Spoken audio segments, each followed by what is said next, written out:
오늘 우리에게 주시는 하나님의 말씀은 요엘서 1장 1절부터 12절까지 말씀이 되겠습니다.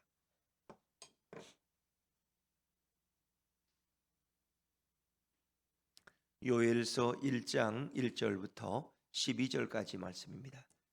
구약성경 1268쪽입니다. 저와 여러분이 한 절씩 교독하겠습니다. 부두엘의 아들 요엘에게 임한 여호와의 말씀이라. 늙은 자들아 너희는 이것을 들을지어다. 땅의 모든 주민들아 너희는 귀를 기울일지어다. 너희의 날에나 너희 조상들의 날에 이런 일이 있었느냐? 너희는 이 일을 너희 자녀에게 말하고 너희 자녀는 자기 자녀에게 말하고 그 자녀는 후세에 말할 것이니라. 팥종이가 남긴 것을 메뚜기가 먹고 메뚜기가 남긴 것을 느치가 먹고 느치가 남긴 것을 황충이 먹었도다. 취하는 자들아 너희는 깨어 울지어다. 포도주를 마시는 자들아 너희는 울지어다. 이는 단 포도주가 너희 입에서 끊어졌음이니 다른 한 민족이 내 땅에 올라왔음이로다. 그들은 강하고 수가 많으며 그 이빨은 사자의 이빨 같고 그 어금니는 암사자의 어금니 같도다. 그들이 내 포도나무를 멸하며 내 무화과 나무를 긁고 맑게 벗겨서 버리니 그 모든 가지가 하얗게 되었도다. 너희는 처녀가 어렸을 때에 약혼한 남자로 말미암아 굵은 배로 동이고 애곡함 같이 할지어다. 소재와 전제가 여호와의 성전에서 끊어졌고 여호와께 수종드는 제사장은 슬퍼하도다. 밭이 황무하고 토지가 마르니 곡식이 떨어지며 새 포도주가 말랐고 기름이 다하였도다. 농부들아 너희는 부끄러워할지어다. 포도원을 가꾸는 자들아 곡할지어다. 이는 밀과 보리 때문이라. 밭의 소산이 다 없어졌음이로다. 포도나무가 시들었고 무화과 나무가 말랐으며 석류나무와 대추나무와 사과나무와 밭의 모든 나무가 다 시들었으니 이러므로 사람의 즐거움이 말랐도다. 아멘. 자, 우리는 이제 요엘서를 시작하게 됩니다. 소예언서 중에 두 번째 책이 요엘서입니다. 이미 호세아서는 1장부터 14장까지 뭐 적지 않은 분량이지만 그래도 그것은 대예언서에 비하면 작은 분량이기 때문에 소예언서를 취급합니다. 소예언서의 두 번째 책은 바로 요엘서입니다. 요엘서는 마지막이 몇 장까지 있어요? 3장까지 있습니다. 아주 짧습니다. 1, 2, 3장이면 끝나는 그런 아주 성경입니다. 또 나중에 보면 뭐 오바다 같은 거는 또 한 장짜리도 있어요. 근데 하여튼 요엘서는 우리가 많이 또 인용되고 있는 성경이 바로 요엘서입니다. 주로 인간의 재난, 인간의 종말, 또 어떤 재해 이런 것을 인용할 때 우리가 요엘서가 많이 인용되죠. 그래서 어떤 초자연적으로 일어난 어떤 기상의 변화 속에 일어난 어떤 인간에 대한 재난, 그 재난 속에서 인간들은 회개하고 하나님 앞에 나아가야 될 것을 말씀하는 책이 요엘이다. 그래서 요엘서, 요엘이란 뜻은 여호와는 하나님이시다 뜻이에요. 요엘 예언자가 이 성경을 기록했다고 우리는 그렇게 해서 이름을 따라서 그냥 요엘서라 그러는데 요엘의 뜻은 여호와는 하나님이시다. 여호와가 하나님이라는 것은 정말 참된 신앙인의 고백이라고 할 수 있죠. 근데 이 요엘이 누구냐? 그는 부두엘이란 사람의 아들이에요. 자, 우리 1절 말씀을 다시 읽어볼까요? 1절입니다. 시작. 부두엘의 아들 요엘에게 임한 여호와의 말씀이라. 자, 요엘서 1장 1절에 표제처럼 나와 있죠. 그럼 부두엘의 아들 요엘에게 임한 여호와의 말씀. 이 부두엘이란 말은 하나님의 설득자, 또 하나님의 성실성 이런 의미를 가지고 있는데 이 부두엘이란 사람은 그 시대의 제사장으로 우리는 이렇게 추측할 수 있어요. 그래서 요엘은 굉장히 경건한 집안의 자녀다. 아버지가 제사장이고 그리고 그 가운데에서 좋은 이런 하나님에 대한 교육 가운데 성장한 인물인데 하나님이 요엘을 불러서 그를 선지자로 사용하신다는 것입니다. 자, 우리 이제 요엘서에 처음 등장하는 것은 이제 재난이 오게 되는데, 자, 오늘 그 재난에 대해서 하나님의 경고에 귀를 기울이라는 말씀으로 시작이 됩니다. 자, 2절 말씀으로 넘어가 볼까요? 2절입니다. 시작. 늙은 자들아 너희는 이것을 들을지어다. 땅의 모든 주민들아 너희는 귀를 기울일지어다. 너희의 날에나 너희 조상들의 날에 이런 일이 있었느냐? 이 늙은 자들아 하는 것은 늙은이 하는 것은 그냥 우리로 말하면 노인들, 노년들, 뭐 나이 드심 이런 게 의미가 아니라 조금은 지도자들을 가리키는 거예요. 원래 이제 장로라는 말은 늙은이란 뜻이에요. 그러니까 나이가 많으면 연륜이 쌓이고 그 지역 어떤 족장이 역할을 하는 거예요. 지도자가 되는 거예요. 그래서 그 시대의 지도자들, 원로 혹은 장로 혹은 지도자들아 너희는 이것을 들을지어다. 하나님의 음성을 들으라는 거예요. 그러니까 들으라는 말로 시작되죠. 왜? 인간들은 잘 듣지 않으니까. 그러니까 하나님 말씀을 잘 듣는 건 굉장히 축복이에요. 그래서 계시록 1장 3절에 보면 이 말씀을 읽는 자와 듣는 자와 지키는 자는 복이 있다 그랬어요. 그러니까 말씀을 그냥 듣는 거, 이게 굉장히 축복이에요. 읽는 거, 또 읽고 듣고 또 그 말씀대로 살아가는 것이 하나님의 복을 받는 가장 아주 쉽고 간단한 방법이에요. 근데 그걸 잘 못하는 거죠.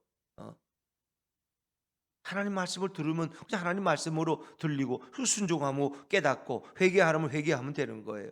자, 이것을 들을지어다. 들어야 그들은 살아요. 듣지 않으면 죽어요. 땅의 모든 주민들아 너희는 귀를 기울이지. 하나님의 말씀에 귀를 기울이라는 거예요. 너희의 날에나 너희 조상들의 날에 이런 일이 있었느냐? 그러니까 과거에는 이런 일을 경험해 보지 못했다는 거예요. 이런 재난이. 전혀 우리 지금 시대나 너희 조상들의 때도 이런 일은 없었어. 근데 이런 놀라운 일이 지금 펼쳐지고 있는 거야. 이 재난이. 그래서 이 일을 너희 자녀들에게 후손들에게 알려서 거울로 삼게 하고 경고하라는 거예요. 자, 3절 말씀 넘어가 볼까요? 3절입니다. 시작. 너희는 이 일을 너희 자녀에게 말하고 너희 자녀는 자기 자녀에게 말하고 그 자녀는 후세에 말할 것이니라. 막 3대는 이렇게 내려가는 거예요. 세상에 이런 일이 어떻게 있을 수 있냐 말이에요. 이런 일. 이 일에 대해서는 너희 자녀들에게 꼭 반드시 말해서 그들도 거울로 삼아야 된다는 거예요.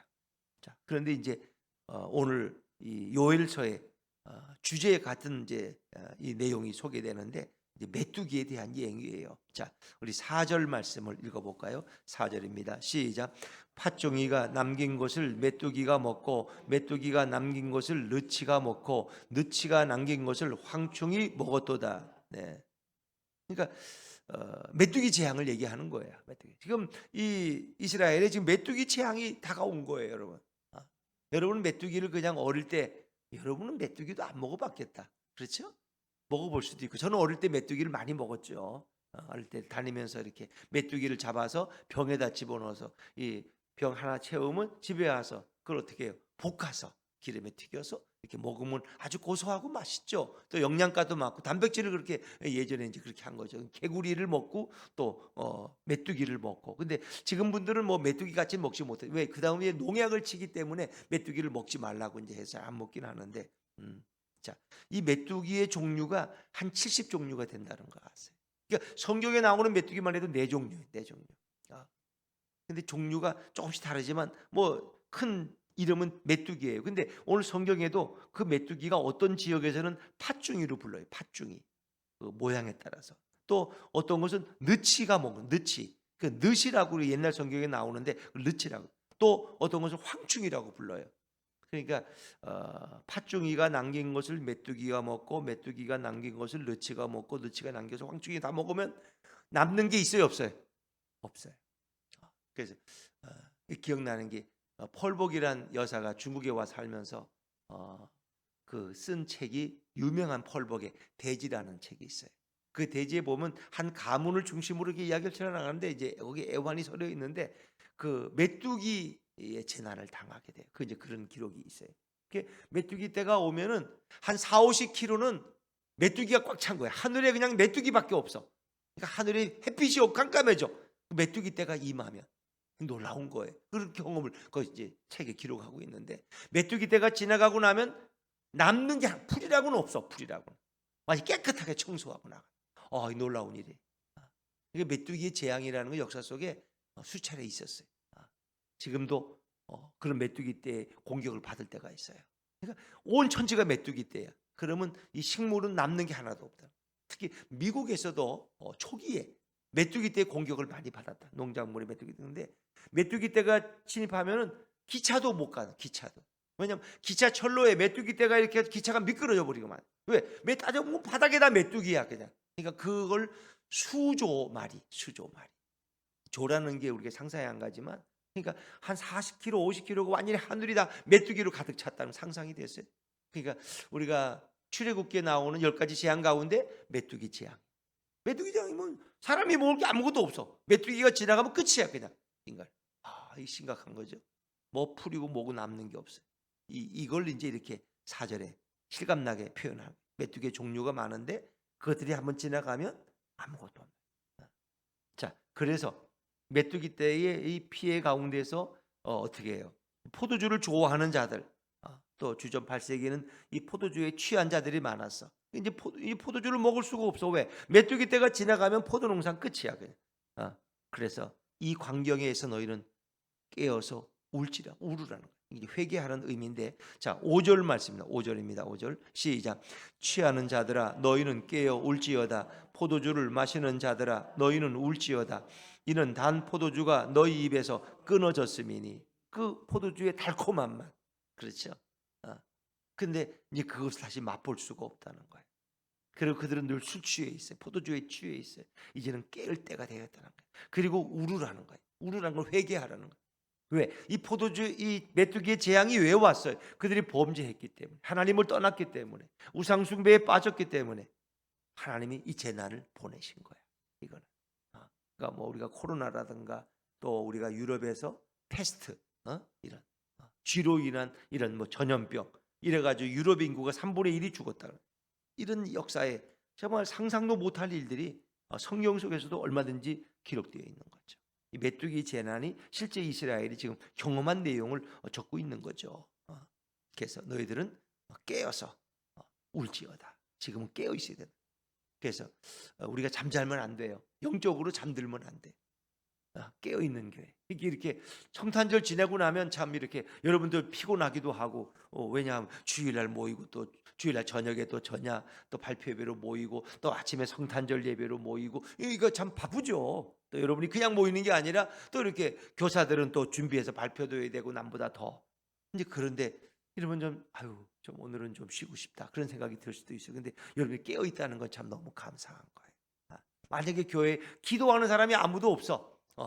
목사님도 안 나오고 교인들도 아이고 성탄절 지내고 연휴일인데 그냥 좀 쉬어야죠. 이러면 아무도 없으면 교회는 잠자는 거야. 그러면 하나님이 얼마나 아파하실까. 우리 모두가 시대에 파수꾼들이 잠들어 버리면 다가오는 위험을 알릴 사람이 없는 거예요. 나라와 민족을 위해서 중보기도할 자들이 다 잠들어 있다면 여러분, 그렇죠? 이 세상은 누가 구원하고 누가 세상에 대해서 하나님 말씀을 전하고 다가올 환난에 대해서 누가 경고할 수 있겠어요? 그래서 너희는 깨어 울지어다. 깨어 있으라는 거예요. 베드로전서 5장 8절에도 근신하라 깨어라 너희 대적마귀가 우는 사자같이 두루다니며 삼킬 자를 찾나니 너희는 믿음을 굳게 하여 저를 대적하라. 깨어 있으라는 거예요. 깨어 있다는 건 성경에서 말씀으로 깨어 있고 기도로 깨어 있는 것을 대표적으로 말합니다. 또 우르라는 것은 하나의 회개의 촉구죠. 예수님께서 그랬어요. 예수님이 십자가를 지고 골고다로 갈 때 예루살렘 여인들이 와서 우는 거예요. 나를 위해 울지 말고 너희 자녀들을 위해서 울어라. 너희 자녀들이 당할 그 환난대. 그러니까 로마의 디도 장군이 와서 그 정예군을 이끌어 와서 예루살렘을 파괴시킬 때 그 어린 아들이 다 죽임을 당하고 살육을 당하고 살육 첫자만 살육을 그걸 바라보라는. 그래서 오히려 아이 같지 않은 여자가 복이 있다는 거예요. 오히려 자식이 없는 여자가 복이 있다는 거예요. 왜? 자기 자식이 죽는 걸 안 봐도 되니까. 임신한 여자들이 그냥 비참하게 죽어가면 태 속에 아이까지 죽어. 이런 환란이 임한다는 거. 그치도 임했죠.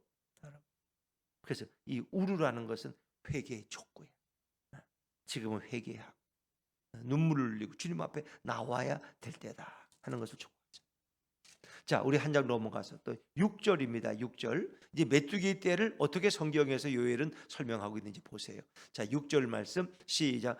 다른 한 민족이 내 땅에 올라왔음이로다. 그들은 강하고 수가 많으며 그 이빨은 사자의 이빨 같고 그 어금니는 암사자의 어금니 같도다. 이런 표현들이 우리가 에스겔서를 보면서도 그렇고 많이 우리가 보았던 표현들이에요. 근데 여기서 말하는 한 민족은 물론 거기서는 뭐 아수르나 바벨론을 말하는 거지만 여기서는 다른 한 민족이 내 땅에 올라와. 다른 한 민족이 누구냐? 메뚜기를 가리키는 거예요. 여기서 우리 인간과 다른 한 민족, 한 이족이. 그래서 옛날 성경에는 다른 이족이, 다른 한 이족이라 그러는데 그 이제 메뚜기 떼를 다른 메뚜기가 한 민족으로 이제 이렇게 비유적으로 표현하고 있는 거예요. 내 땅에 하나님의 땅에 올라왔다는 거예요. 그들은 강하고 수가 많다. 아주 강해. 바벨론 군사처럼 수가 많아. 그 메뚜기 떼라는 건 보통 기본이 몇쪽 이렇게 나가니까 뭐 상상도 못하는 거야. 이 메뚜기 떼. 그 이빨은 사자의 이빨 같아. 하여튼 한번 지나가면 남는 게 아무것도 다 그냥 갉아먹고 가는 거야. 그 어금니는 암사자의 어금니 같다. 그러니까 사자가 공격당하는 것처럼 메뚜기 떼의 공격이 무섭다는 거예요. 메뚜기 우습게 보지 마세요. 메뚜기가 이렇게 때로 몰리면 엄청난 위력을 발휘하는 거예요. 이런 일을 이제 이스라엘 땅에 경험하게 됐다는 거예요. 그래서 그 메뚜기들이 농사에 입히는 그 피해가 엄청나요. 자, 대표적인 게 포도나무예요. 포도나무. 근데 껍데기까지 다 벗겨버린다는 거 아세요? 먹을 수 있는 건 다 먹어. 메뚜기 떼의 그 식욕은 뭐 감당할 수가 없어요. 7절입니다. 7절 시작. 그들이 내 포도나무를 멸하며 내 무화과나무를 긁어 맑게 벗겨서 버리니 그 모든 가지가 하얗게 되었도다. 메뚜기 나무가 지나가면 뭐 포도 열매는 이파리도 없어. 그리고 껍데기를 다 벗겨서 하얗게 돼버리고 만다. 상상이 돼요. 그래서 너희는 어떻게 우느냐? 애곡하라는 거야. 근데 그 애곡의 정도가 어느 정도인지 8절에 설명해 주세요.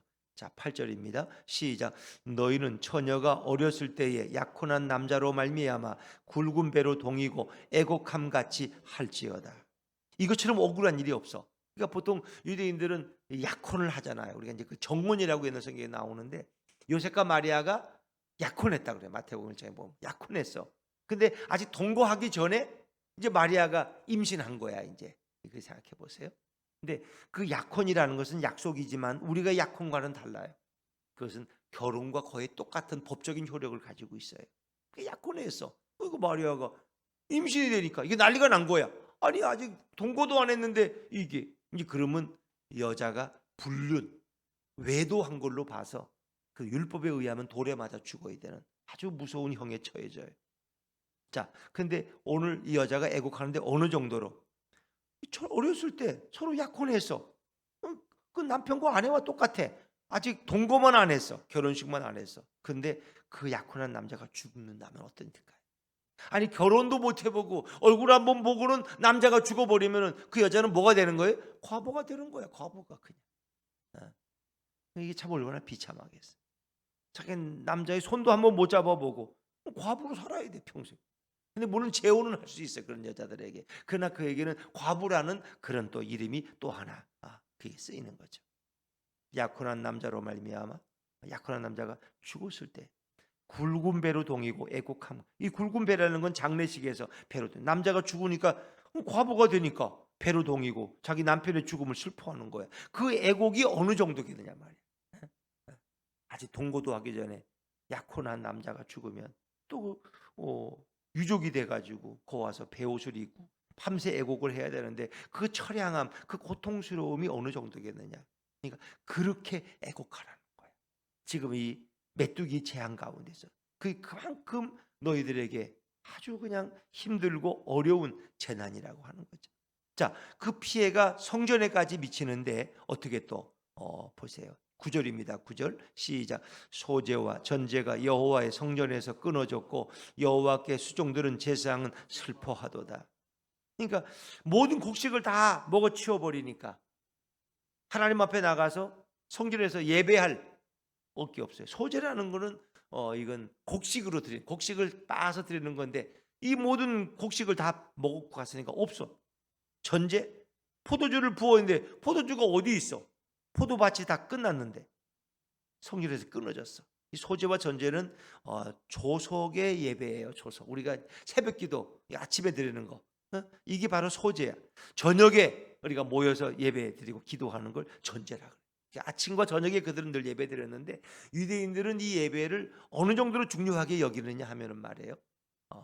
소제와 전제를 로마에 의해서 예루살렘 성이 포위되었을 때도 그들은 예루살렘 성전에서는 소제와 전제가 드려졌다는 거예요. 망하기 직전까지 아침과 저녁으로 기도가 드려지고 예배가 드려졌다는 거예요. 생각해 보시죠. 그래서 이제 우리가 에디옵 뭐 어디입니까?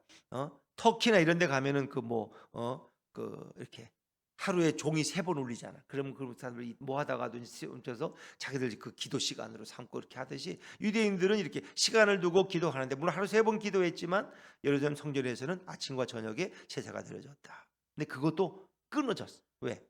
메뚜기 때가 지나가고 나면 이제 곡식이 없어서 하나님 드릴 것이 끊어.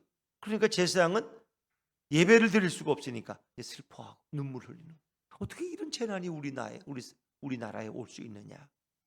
이런 재난이 참 그 풍성했던. 왜냐하면 주전 8세기에 이스라엘은 굉장히 번영하고 풍성해. 뭐 이렇게 풍성했어요. 그러니까 그냥 여유가 있으니까 술 취한 자가 많고 이렇게 그런 사회였어요. 그런데 제사를 드리지 못할 정도로 이제 모든 것이 말라버렸다. 자, 그 말랐다는 표현이 이제 계속 나오죠. 자, 10절입니다. 10절 같이 읽죠. 시작. 밭이 황무하고 토지가 마르니 곡식이 떨어지며 새 포도주가 말랐고 기름이 다하였도다. 모든 게 다 말라버렸어. 먹을 게 없어. 포도주가 말랐고 기름이 다하였고 이제 없어 아무것도. 자, 그러니까 농부들은 너무 부끄러워. 너무 참담해. 너무 참담해. 왜? 농산물이 다 없어졌거든. 이거 농사 가을에 농사 져가지고 다음 한 해를 살아야 되는데 그 다 끝나버렸어. 너무 부끄러워. 11절입니다. 11절 시작. 농부들아 너희는 부끄러워할지어다. 포도원을 가꾸는 자들아 곡할지어다. 이는 밀과 보리 때문이라. 밭에 소산이 다 없어졌음이로다. 아멘. 모든 걸 살았어. 농사를 져서 농부들은 사는데 그걸 먹고 사는데 너무 부끄러워서 할 말이 없어. 왜 부끄러울 거예요? 따지고 보면 우리가 하나님 앞에서 어떻게 살았는가? 하나님이 다 끊어버렸어. 그러니까 우리가 여러분 이제 가난하다는 건 뭘 의미해요? 요즘 우리 사회에서 이렇게 어떤 뭐 모녀가 자살을 했다. 근데 이미 전기가 3개월 전에 끊어졌다는 거예요. 아무도 돌보질 않았어. 전기가 없는 냉방에 살았다. 전기가 끊어져. 또 뭐가 또 끊어져요? 또 안 내면 수도가 끊어지죠. 수도 전기 끊어지면 살 수 있어요? 못 살. 그러니까 하나님이 그걸 다 끊어버린다는 거예요. 우리가 잘못하면 다 끊어버려. 깨닫게 하기 위해서, 회개케 하기 위해서. 그래서 수입이 끊어졌어. 회사에서 월급이 안 나와. 이제 3달 동안 월급이 안 나왔대. 어떡할 거야? 어떡할 거야? 그때는 하나님 앞에 나와서 부르짖고 회개해야 된다. 근데 많은 사람들이 그런 일 당하면 도대체 예수는 뭐하고 하나님은 뭐하는 거야? 내가 이렇게 망해야 되느냐고 이러면서 그냥 쉽게 술 취해버리고 세상에 주저앉아버리고 절망해버리고 자살을 시도하고 그러죠. 그 지혜로운 자는 하나님이 끊으셨구나. 하나님이 수도도 끊고 전기도 끊으셨네. 내가 하나님 앞에 나아가서 기도하고 회개해야지. 이래야 되는데 이 어리석은 인생들은 그걸 못해요. 못해요. 그 젊은이들이 특히 일반 젊은이들이 고시원에 이제 낼 돈도 끊어졌어. 아르바이트도 다 끊어져 버렸어 이제는. 건강도 어려워. 병원 갈 돈도 없어. 그러면 에휴 그냥 인생 끝내자. 부모님이 한 달에 30만 원씩 보내줬는데 이제 그것도 끊어졌어. 통장에 봐도 돈이 안 와. 이제 그러면 절망이. 이게 참 어리석은 거야. 그러니까 인간들이 이렇게 재난을 당할 때 깨달아야 되는 거야. 깨닫고 이 모든 부요함은 하나님께 있고 끊으신 분이 하나님이라면 연결하실 분도 하나님이. 하나님을 쳐다보고 하나님의 지혜를 구하고 하나님의 은혜를 사모해야 되는데 인간들은 그렇지 못한 게 문제죠. 방황하고 절망하고 죽으려고 하고 어리석은 거예요. 자, 12절 말씀, 마지막 말씀 읽습니다. 12절 시작. 포도나무가 시들었고 무화과 나무가 말랐으며 석류나무와 대추나무와 사과나무와 밭의 모든 나무가 다 시들었으니 이러므로 사람의 즐거움이 말랐도다. 이제는 인간의 기쁨, 즐거움마저 다 말라버렸어. 얼굴에 웃음기가 없어. 웃을 일이 없어. 지금 웃을 일이 뭐 있어 지금. 수도 전기 다 끊어진 마당에 텔레비 보고 야 개그 콘서트 보고 재미있다 웃겠어요 지금. 물도 못 마시는데. 옆집에 맨날 가서 물 뜨러 가야 되고, 추운 집에서 벌벌 떨고 있는데 거기 웃음이 나와요? 이 사람의 즐거움이 다 말라버렸어. 다 모든 나무는 시들어버리고 말라버리고 이제 먹을 게 없어. 이게 심각한 문제. 이 기근이 오면, 기근이라는 건 뭐예요? 하나님이 하늘 문을 닫으시면 비가 안 오면 그 기근이 농사를 못 져. 아니 먹을 물도 없어. 사람 죽는 거야 이제. 농사를 못 지니까 뭐 짐승들도 다 죽어버리고 너무 목말라서 다 양도 쓰러지고 개도 쓰러지고 짐승도 쓰러지고. 이게 참 인간이 하나님의 뜻을 거역한다는 게 얼마나 비참한 거라고 생각해요. 인간들은 그걸 몰라. 그렇게 자연현상으로만 알아. 이래가지고 뭐 이렇게 이래 오면 뭐 다 인간들이 이렇게 기후 변화 때문에 그렇고 뭐 탄소가 어때서 그렇고 맨 그런 얘기만 하지 하나님 앞에 돌아가야 된다는 걸 몰라요.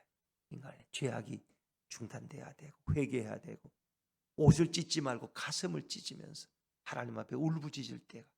우리는 너무 이게 풍요롭게 사니까 아직 그걸 몰라요. 근데 어느 순간에 이 모든 하나님의 은총과 은혜를 곧 중단시키실 때는 심각한 문제가 생기는. 그러니까 우리가 살아온 것도 보면은 하나님의 은혜 가운데 살아온 거예요. 이 민족의 역사를 봐도 그렇고 몇 번이나 우리는 없어져야 될 나라야. 임진왜란 때 이미 없어져야 되고 거란들이 침입했을 때 이미 없어져야 될 나라인데 하나님이 대한민국을 지금까지 근근히 살려주시고 위기에서. 그리고 왜? 지금 미국 다음으로 세계에서 가장 많이 선교사를 파송한 나라가 대한민국. 이 작은 한반도, 이 뭐 눈에도 안 보이는 이 작은 나라를 말해요. 시인 타고르는 동방의 등불이라고 표현했어요. 이 동방에서 빛이 될 나라가 대한민국이라는 거. 이 시정 타고르 그렇게 노래하지 않았습니까? 참 하나님의 특별한 뜻이 있는 거예요. 우리나라의 이런 이 지역적인 환경이 이스라엘하고 너무 유사한 거야. 우리는 강대국 사이에 딱 끼어 있는 거야. 우리는 지금 이스라엘이 그래요. 아수르, 바벨론, 애굽 아주 그 사이에서 꼼짝없이 그냥. 갈릴리는 아예 이방인들하고 같이 섞여 사는데 거기는 하도 그 이방인들이 많이 지나가니까 군인들이 뭐 다른 나라 치러 갈 때마다 갈릴리를 지나서 그냥 다 짓밟고 가니까 우리나라 그런 거예요. 일본이 중국을 치려니까 우리나라를 짓밟고 가야 되겠다. 임진왜란을 일으킨 거예요. 다 그런 거예요. 러시아와 중국과 일본 사이에서 이렇게 살아남는 민족. 근데 하나님이 너무 귀하게 쓰시려고. 미국 다음으로. 미국하고 한국은 뭐 땅덩어리가 비교가 안 되잖아요. 미국 50개 주에 하나의 크기도 안 돼요. 대한민국의 땅덩어리는. 그런데 이 나라가 미국 다음으로 선교사를 가장 많이 파송한 나라. 참 놀랍지 않습니까? 하나님이 시대 쓰는데 이제 우리가 그걸 몰라. 선교사를 많이 파송하고 교회가 많이 세워지고 예배를 드리면서 한국의 경제 성장도 이룩하고 이 모든 것이 위상이 달라지는데 그게 하나님의 은혜인 줄 몰라 우리가 잘나서 그런 줄 알아? 맨날 싸움질만 하면 우리는 잘 살아. 신기한 나라야. 맨날 여당 야당 만나면 싸워. 그래도 경제는 그냥 번영해. 굶어 죽지 않고 산다는 게 얼마나 축복이에요. 이게 하나님의 은혜인데 하나님이 그 은혜의 손을 거두실 때 심각한 거예요. 그래서 이 사회를 위협하는 이런 무신론, 또 진화론, 또 동성애 위협 이 모든 것으로부터 우리는 깨어 있어야 되고 기도해야 돼요. 그것이 우리가 살 길이고 이 민족이 회복되는 길이다. 오늘 성경은 말씀합니다. 너희가 여호와의 말씀을 들으라. 너희가 깨어서 기도하라. 너희가 가슴을 치며 울으라고 회개하라고 말씀하요. 거기에 길이 있다는 거예요. 저는 이 아침에 성탄절을 지난 다음 날 새벽에 이렇게 많은 분들이 나와서 이렇게 기도하고 나라를 생각하고 민족을 생각한다는 건 정말 우리 민족이 복받은 민족이라는 생각이 듭니다. 우리가 나이가 들고 뭐 나라를 위해서 우리가 뭘 하겠어. 그러나 우리가 깨어서 기도하는 것만큼 위대한 일이 없어요. 그게 가장 위대한 일. 그건 아무도 할 수 없는 일이야. 뭐 원로 정치인들 많아, 원로 국회의원들 많아. 그분들이 뭘 하겠어? 아무것도 못해. 모여가지고 그냥 평이나 하고 있지. 그러나 우리가 나라를 위해 기도하고 대통령을 위해 기도하고 교회를 위해 기도하고 우리 자녀들을 위해 기도하는 것처럼 귀한 일은 없다. 여러분들은 축복된 분들인 줄로 믿습니다. 정말 하나님이 가장 기뻐하는 일이 깨어서 기도하는 일이에요. 그래서 우리가 정말 이 민족의 위기를 우리가 세상 사람들이 보지 못하는 것을 보면서 주님의 손길을 바라보는 것이 지혜로운 거죠. 오늘도 하나님의 음성에 귀를 기울이고 그 말씀을 순종하며 나아가는 우리 예수품교회 모든 성도가 되시기를 주의 이름으로 축원합니다. 기도하겠습니다.